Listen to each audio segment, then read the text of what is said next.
আজ আমি বানাচ্ছি আমার দিদিমার কাছ থেকে শেখা 40 বছরের পুরনো ফুলকপি মটরশুঁটির আলুর দম।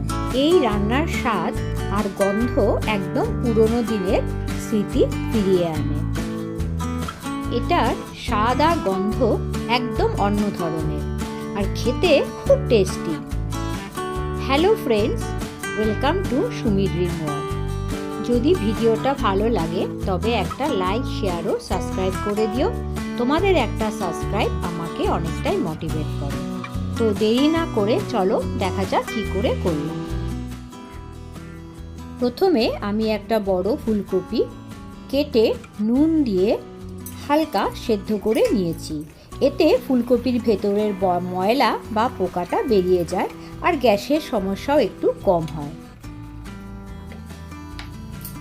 এবার কড়াইতে 2 টেবিল চামচের মতন সর্ষের তেল দিয়ে ভালো করে গরম করে ফুলকপিগুলো হালকা লাল করে ভেজে নেব।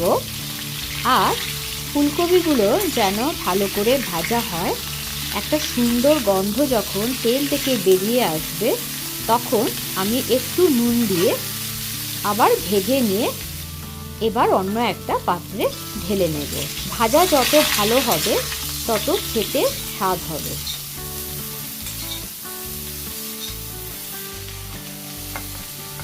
ফুলকপিগুলো ভাজা হয়ে গেল, এবার আমি অন্য একটা পাত্রে ঢেলে নিচ্ছি। এবার একটা মাঝারি সাইজের টমেটোকে পাতলা করে ছোট ছোট করে কেটে নিচ্ছি। আর 2টো মাঝারি সাইজের আলুকে আমি চৌকো করে কেটে নেব।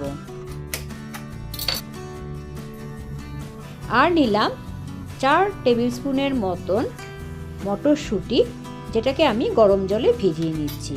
আবার সেই কড়াইতে আমি একটু তেল দিয়ে 1/2 টিস্পুনের মতন গোটা জিরে ফোড়ন দিলাম। আর দিলাম 2টো এলাচ আর 2টো দারচিনি আর তেজপাতা।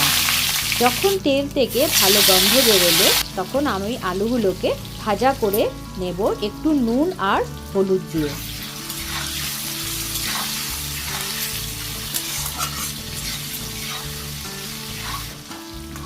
আলুগুলো ভাজা হতে থাক। এবার আমি একটা স্পেশাল মশলা তৈরি করব, যার জন্য নেব আমি 3 টিস্পুনের মতন কাঁচা ছোট যে মৌরিগুলো থাকে সেটাকে আমি গুঁড়ো করে নিচ্ছি। গুঁড়ো হয়ে গেল, এবার একটা অন্য বাটিতে আমি ঢেলে নিলাম। এবার মিক্সির মধ্যে নেব 2.5 টিস্পুনের বেশি মৌরির গুঁড়ো, 1/4 টিস্পুন জিরের গুঁড়ো, 1/2 টিস্পুন ধনের গুঁড়ো, 1 টিস্পুন হলুদ গুঁড়ো আর একটু আদা আর 2টো পাকা লঙ্কা জল দিয়ে ভালো করে মিক্সিতে একটা পেস্ট তৈরি করে নেব। মনে রাখতে হবে মৌরির পরিমাণটা কিন্তু অনেকটাই বেশি থাকবে, জিরে জাস্ট নমিনাল একটু থাকলেই হবে। এদিকে আলুগুলো ভাজা হয়ে গেল, হয়ে আমি অন্য একটা পাত্রে ঢেলে নিচ্ছি। এবার আগের তেলের মধ্যে যে মটরশুঁটিগুলো গরম জলে ভিজিয়ে রেখেছিলাম সেটাকে একটু ভাজা করে নিচ্ছি।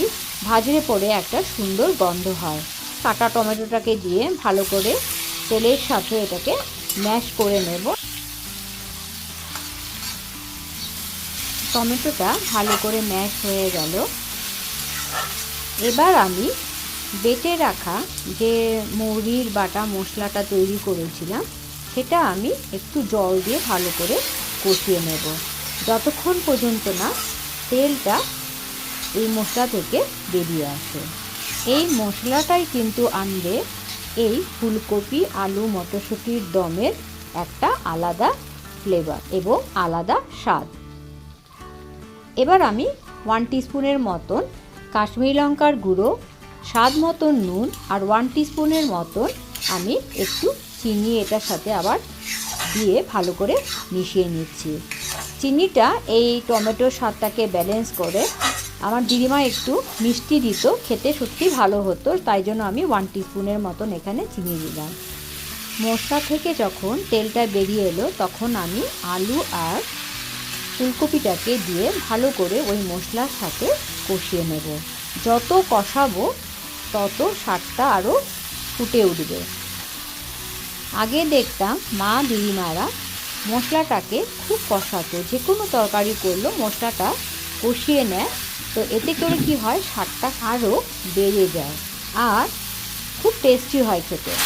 তো মশলাটা কষানো ভালো মতো হয়ে গেল। এবার আমি গরম জল দিলাম, যতটুকু আমি গ্রেভি রাখবো সেই অনুযায়ী আমি জল দিলাম, যাতে মশলাটাও সেই কফির মধ্যে ঢুকে যায়, মটরশুঁটিগুলো সেদ্ধ হয়ে যায়। এবার আমি 1/4 টিস্পুনের মতন আর একটু নুন অ্যাড করলাম, করে এটাকে এবার আমি কুক হতে দেব 4-5 মিনিটের মতো, যাতে ফুলকপিগুলো গলে না যায়, একটু কচকচে ভাব থাকে, তাতে খেতে খুব ভালো লাগে। ফুলকপি আলু মটরশুঁটির দমটা প্রায় হয়ে এসেছে। এবার আমি 1/4 টিস্পুনের মতন দারচিনির গুঁড়ো আর 1/4 টিস্পুনের মতন এলাচ গুঁড়ো দিয়ে আবার ভালো করে নেড়ে নেব, এটাতে গন্ধটা সুন্দর আসে। গ্যাস বন্ধ করার আগে 1/2 টিস্পুন থেকে কম ঘি অ্যাড করব। এই সময় অনেকেই ভাবছো দমটা বুঝি হয়ে গেছে। একদমই না, এখনও বাকি আছে এই দমের ফাইনাল টাচ, যেটা এনে দেবে এই দমের মধ্যে একেবারে আলাদা স্বাদ আর ফ্লেভার। গ্যাস বন্ধ করে ঢাকনা চাপা দিয়ে আমি দমটাকে একটু রেস্টে দিলাম। আলাদা পাত্রে দমটাকে আমি নামিয়ে নিচ্ছি। এবার অন্য একটা পাত্রে 1.5 টেবিলস্পুন মতন ঘি গরম করে গরম ঘি ওই দমটার মধ্যে ঢেলে দিলাম। এই শেষের গরম ঘি আর মৌরির গন্ধ এই ফুলকপি মটরশুঁটি আলুর দমকে দিয়ে দেয় 40 বছরের পুরনো আসল স্বাদ ও গন্ধ। এই কচকচে ফুলকপি আলুর দম নিয়ে যায় সেই পুরনো আমাদের ছোটবেলার স্মৃতিতে। গরম ভাত তো বটেই, তাছাড়া রুটি লুচির সাথে এটা খেতে খুব ভালো লাগে। তো তোমরা বানিয়ে ফেলো এইভাবে ফুলকপি আলুর দম। আশা রাখছি এই ভিডিওটা তোমাদের ভালো লেগেছে। ভালো লেগে থাকলে লাইক, শেয়ার ও সাবস্ক্রাইব করে দিও। তোমাদের একটা সাবস্ক্রাইব আমাকে অনেকটাই মোটিভেট করে। নমস্কার, ভালো থাকবে।